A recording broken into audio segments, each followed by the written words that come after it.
welcome to Touch and Personal Space. The focus of this PowerPoint is around safety, so what's ahead, we will concentrate on setting some rules for what are safe, good touch and unsafe, unhealthy, bad touch. And then we'll also talk about some key messages for staying safe. How can we encourage our children and work with the children that we care for so that they can set some boundaries and know when they can say no to a touch, who they can say no to, and so on. And the final, fairly sensitive topic will be around managing masturbation. So let's start with some rules for touch. And one thing to bear in mind is that touch in personal space is very personal to individuals, but also to families. And so learning who is appropriate to touch is a very important lesson, and it's going to differ between family versus providers. Good touch helps us feel safe, and unsafe touch is anything that makes us feel uncomfortable, embarrassed, angry, or upset. And rules about touch can be helpful. So we learn that we don't hug our teachers, and that we can also say no to a hug from an uncle, for example. So this slide we're going to think about safe touch. What are safe, good touches that make us feel comfortable, make us feel safe, and unsafe touches which are embarrassing and make us feel upset and sad. So some good touches can include hugs, and remember that these lists are going to vary depending upon the context. So hugs for family and some people that you're close to will be considered okay. In some classrooms and working with some providers, hugs are discouraged. They're not something that, for example, a teacher would want to encourage too much. Maybe a side hug is okay versus a full-on hug.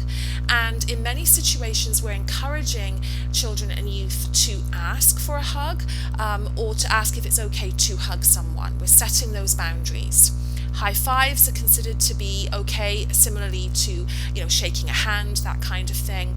Again, with a kiss on the cheek, this is not something we would be encouraging with providers, but at home, with parents, with family, a kiss on the cheek may be okay. Holding hands are often a safety issue, so holding hands do take place sometimes in classroom settings, in groups. Children will hold hands to cross the street if they go out on a field trip, or they'll hold hands as they're walking through school. And then there's different touch with rules for sports and activities. So for example, tag, or a certain amount of body contact when you're playing certain sports. So these are the good touches. Again, remember it's going to vary from child to child. Unsafe touch, generally, most people feel the same about unsafe touch. They don't like hitting, kicking, slapping, biting, or poking. We talk about the private areas of the body being the swimsuit area. So any area of your body that's covered by your bathing suit, by your swimsuit, that's private, and any touch to that area is considered unsafe unless there's a reason. Some children will need more help with personal care, or if there is a medical concern and they need help there or their touch there by healthcare providers. And finally, things like giving a wedgie or pulling someone's pants down or looking down someone's shirt, those are all considered to be unsafe touch. Children learn from watching those around them. So a couple of points here around modeling safe touch to the children that you care for, the children in your family. So first of all, parents and families, how are you modeling touch, safe touch? If you set rules for one child but not the other, it can be confusing. So if one sibling is able to refuse a hug, others in the family should be able to as well. So it shouldn't be the assumption that, one child is able to say no, not today, but the other child always has to hug granny and doesn't get that right to refuse that. For providers, think about how you're modelling touch with the other staff and your colleagues. Children and youth get mixed messages if you have a rule about handshakes and high fives, yet they catch you hugging each other. And so setting some boundaries and following them and showing children and youth how to model touch will pay off in the long run.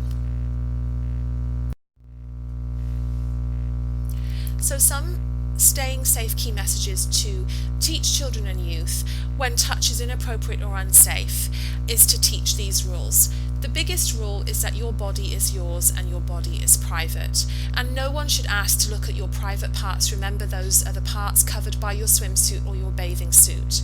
They shouldn't ask you to look at their private parts. They shouldn't show you photos of private parts, for example, on a computer. And secrets about touching should never be kept. So someone may try to bribe, trick, force, or embarrassing you into touching, and this is never okay. And so giving some examples of that and working with the child at their level is going to be important so that they get to understand that their body is private, it belongs to them.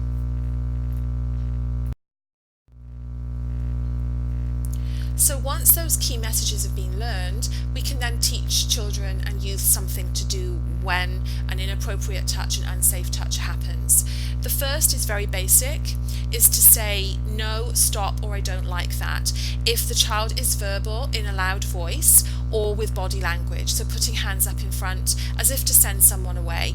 And when I'm in the classrooms with children, I get them to practice. We practice this all together, saying no, stop, or to be able to use our hands to almost, enforce that we want someone to be out of our space. And this is something that should be practiced often, and just finding a way to be able for that child to be able to say or show that they mean no. The next rule is to move away from the situation. And so what we find is that this could happen at home, trying to share the couch when you're going to sit down and watch a DVD, or it could happen in the hallways at school. If someone's pushing you, if someone's in your way and they're not responding when you say stop, I don't like that, is actually just get up and physically, if you can, move away from the situation. Finally, and this rule is particularly important when we're dealing with private body parts and some of those key safety messages around your body being private and your private parts, is that you tell an adult you trust, and you keep on telling until an adult asks how they can help you. And talk about who the child or the youth can trust as a safe adult. So ask, who would be someone that you could tell if someone was touching you in a way that wasn't safe for you?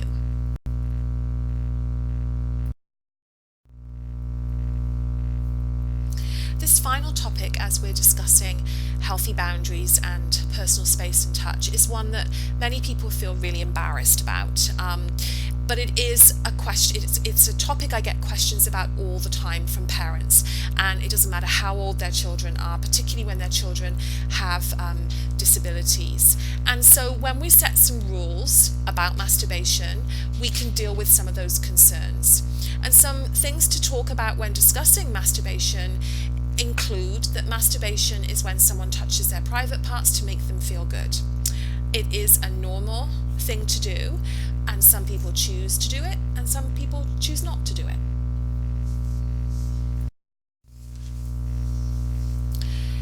A key message is that masturbation is not harmful unless it interferes with being involved with daily activities. So if, for example, a youth was to stay home instead of going to school to masturbate, and that's what they were doing with their time, if they were constantly in their room and this was happening, this means that they're missing out on daily activities, they're missing out on other things. One issue that definitely comes up around masturbation now is the issue of pornography and viewing pornographic images online. And because our children and youth have just so much more access to this material now, we do need to have some discussion around this. And there is some evidence to suggest that when youth and adults use pornography while they're masturbating, it can become problematic. It can actually make having sexual arousal later on in life very difficult. And so just a message that particularly if you walk in and you see a youth looking at pornography, you know that pornography is being viewed, maybe it's something that's being viewed at home, don't run out of the room like your hair's on fire screaming. That's your kind of response that you probably would like. It is a time to have some teaching around that. Pornography shows relationships that aren't healthy. Pornography, we don't actually know if the people in the pornographic material have given consent. Sometimes people are hurt, sometimes those people that are exploited are children, particularly women, and so we can do a little bit of teaching around pornography. And so some of the things you can do in your home is try to keep tabs on what you know your children are viewing online, either on their tablets or on their smartphones or on the computer. We like to think of having, that home computer in one spot that's very public and everybody looks at it all at the same time. That has got much more difficult now that we have mobile devices, but talking regularly about what they're viewing and what they're looking at, their apps and so on, is a really helpful thing to do. The key message is that masturbation is okay if it's done in private. And by private, we mean alone in those private places. Think back to what we said about private places, private spaces, the bathroom at home or the bedroom at home with the door closed. The public washroom at school, even with the door closed, is not private. It is a space that's shared with other people. Be sure to identify where your private places are at home, and teach that even when you're alone in the family room. So you may be at home in the basement or in the family room and you are alone. There's no one there with you. That space is not private. It's space that's shared with other family members. And it also may help to set some guidelines about how to clean up afterwards as well. So the major concerns around masturbation that I find that parents and providers have is when children masturbate and they find it difficult to stop. And what this could actually lead to is that behavior being carried out in inappropriate places. So instead of being carried out in private, it's suddenly something that's being carried out in a public place like school or on the bus or riding the taxi, on the way home from school, those kinds of things. And so again, setting those boundaries that it is a private activity that only takes place in private is super important. It may become a habit, and it can also be used as a way to soothe or relieve anxiety. So if a child is masturbating, particularly in situations with other people, that may be a sign that that situation is stressful. And so family and providers need to work closely together to help that child and work out what the problem is. Maybe that particular situation, maybe those people that they're with, that's what needs to change, and then the masturbatory behaviors will actually decline, they'll go away. Trying to stop a child or youth completely can be very difficult, and that child actually might act out and become more aggressive in their behaviors. And so working with that child or that youth individually to try and come up with some solutions. I will give you an example of a family that called in to me. Their son found it very helpful to masturbate to get to sleep, and had been invited to a sleepover, and so this was becoming a problem. And when referred, what that child and family found out was that the child was having problems with sleep.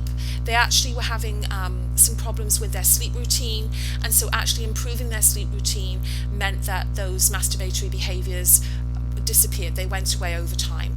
And so masturbation is not a problem that can't be solved. My recommendation would be that if the problem continued and you set boundaries and you were not able to solve that, and it didn't go away, then it might need some professional advice. So going to a doctor or a pediatrician might be the best way to go.